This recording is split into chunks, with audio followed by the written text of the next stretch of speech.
when the church started really to grow, that was a tough time. It was the time when Mountain View was closed, and our board was meeting, and we said, what do we do?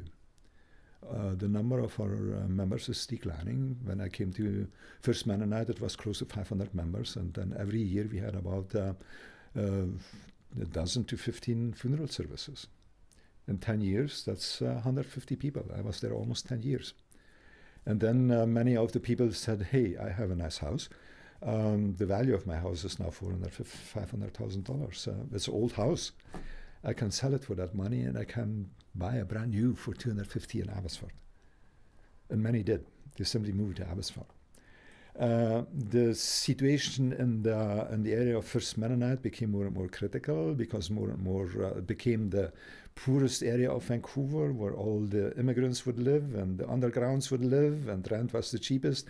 And of course, crime moved in, and drugs moved in, and prostitution moved in on Fraser Street, right in front of the church, although we are half a block away.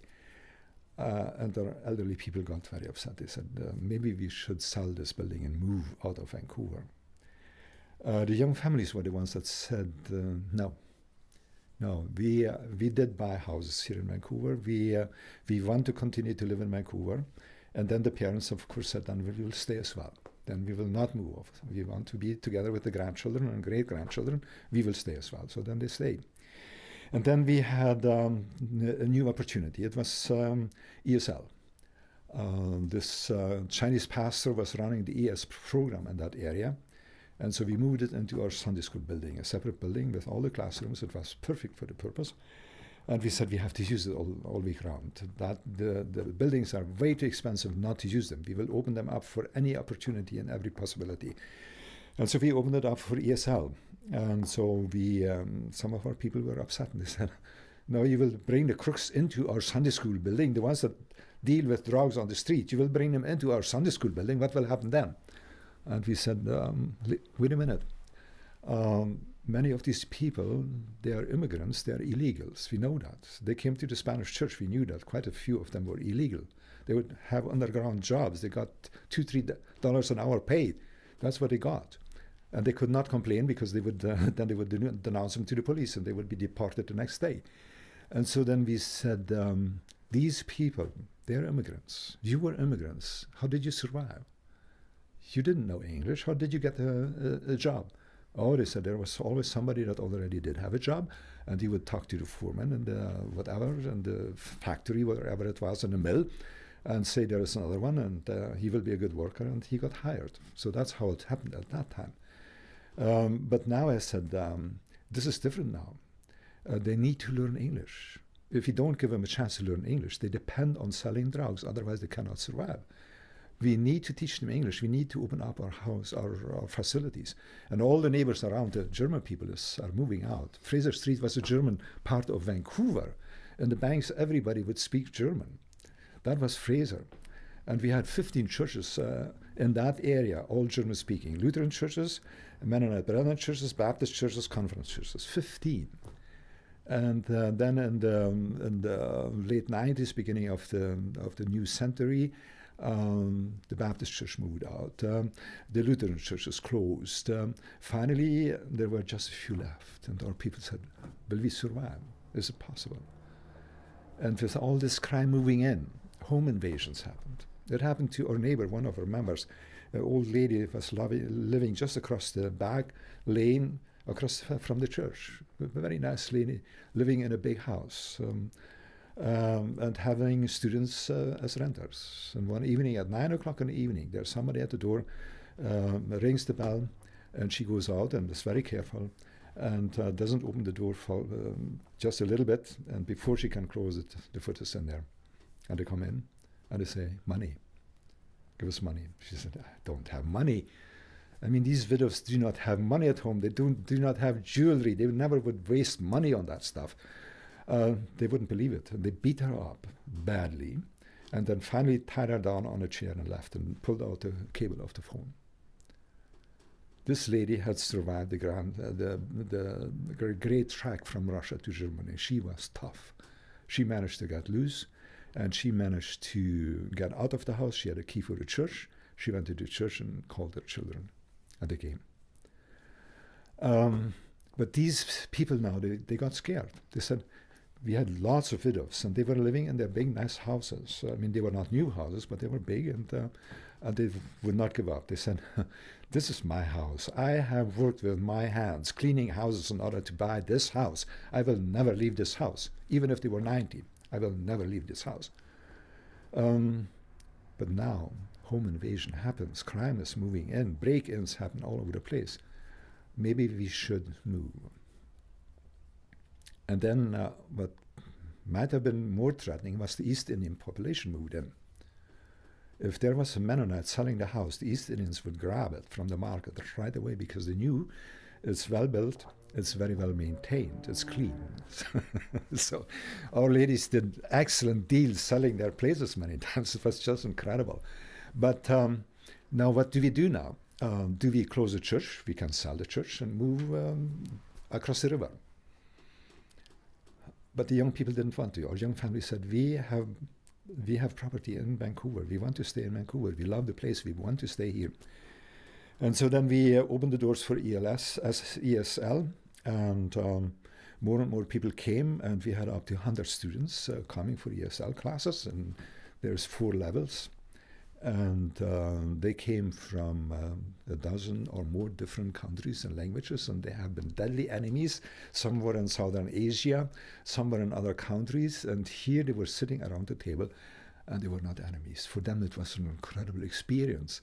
And then we had a common lunch every second week.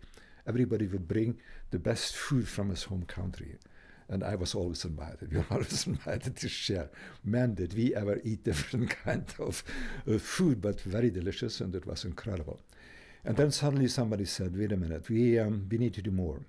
There's 4 levels. Why don't we use it as an outreach tool? Why don't we add a 5th level for those who would like to read the gospel in English? Wow. We had a lady, she had Bible college, and she said, I will work out the material. And so she did it. She worked out the material of the Gospel of Mark, and they read it together. And there was always half a dozen or more that would take this special course. And lo and behold, it didn't take long, and suddenly there is a family from Iran, middle-class family that had left because their son, a young son, had beaten up the son of the mullah. They had to run for their life. And they made it out of the country, and they came to Canada as claimants of political refugee status. They never got it, but they were not deported. And they come and attend this course, and they say, what does it mean? What is Christianity anyway? Many times they would ask the teachers, why are you doing this? How much did you get paid? We're not getting paid anything for this. That's not possible. Yes, it is. We have been refugees. We know what it means not to know the language. We share the experience. We want to help you. That's all what it is about. It took them a long time to accept that. But once they accepted that, and once they read the Gospel of Mark in English, it made a huge impact. And I still remember that evening. It was just amazing. We had a meeting in the basement, and families from Iran were present, families from Africa were present, and other ones, they all came to that meeting. And then after the meeting, this family from Iran, the lady was an accountant, she was very independent, she was not a submissive kind of Islamic wife, absolutely not. She comes to me and looks me straight into the face, into the eyes, and says, Helmut, I had a dream. Last night I had a dream, there was an angel, and this angel told me you would baptize me. I said, what? I didn't do it that way. I said, okay, yeah. Let's talk about this. And so we talked about that. And we had many reservations. We knew if this family would be baptized, Canada would not deport them to Iran. At the moment that they would cross the border, they would be subject to persecution. They would end up in jail. They might never come out of jail. So what to do now? Is this simply a way to stay in Canada, or is this sincere? we had a very gifted teacher, retired teacher, John Heinrichs, and he said, I will teach them. I will go over the catechism or confession of faith and give them the basics. We said, you need the basics of what we believe, what it means to be a Christian. And he said, great, we want that. We want to be part of that. And he, after a while, said, yes, they are ready for baptism. But some of our deacons still had reservations. The MCC person rep that came in order to work with these immigrants, help them, said, no, you shouldn't do this. This is just a ploy in order to stay in Canada. I said, no. Then we called the deacons together, and they gave their testimony in front of all the deacons. And they said, yes, we will baptize them.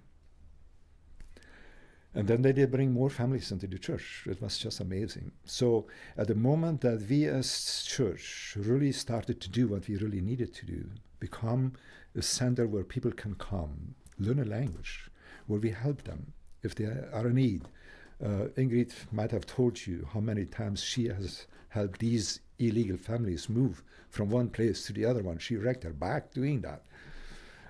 She probably didn't tell you because she's way too humble for that. But so at the moment that we started to really become a center where everybody is welcome, where we share the food together, where we eat together, which for these cultures is tremendously important, where we let them feel you're welcome here.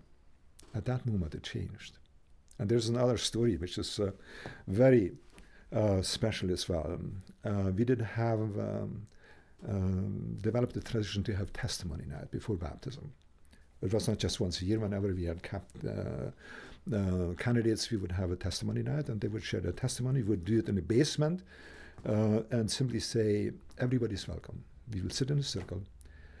Everybody is welcome to be part of this, and everybody is welcome to share his or her testimony, not just the candidates. We have all stories to tell, and while we are doing that, and these candidates listen to your story and how difficult it has been for you, or how many times you did backslide, that's incredible encouragement. That's when they become part of this, and so we did that.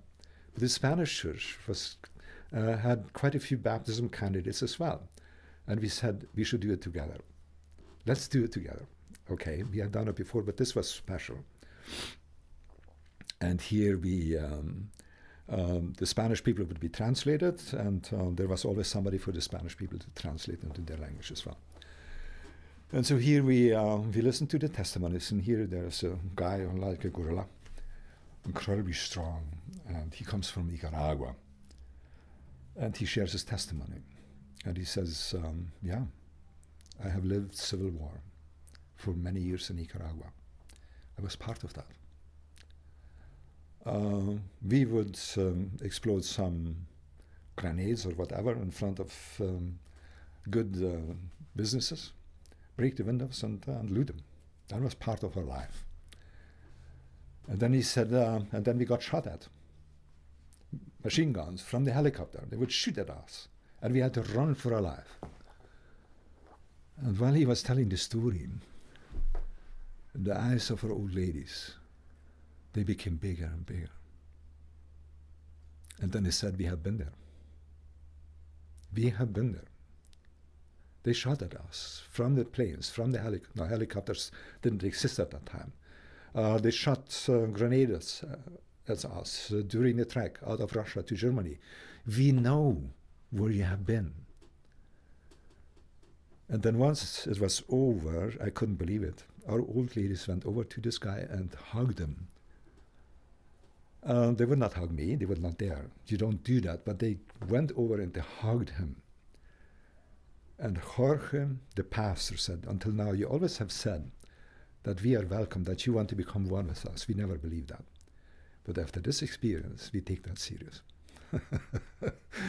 That was a very powerful story.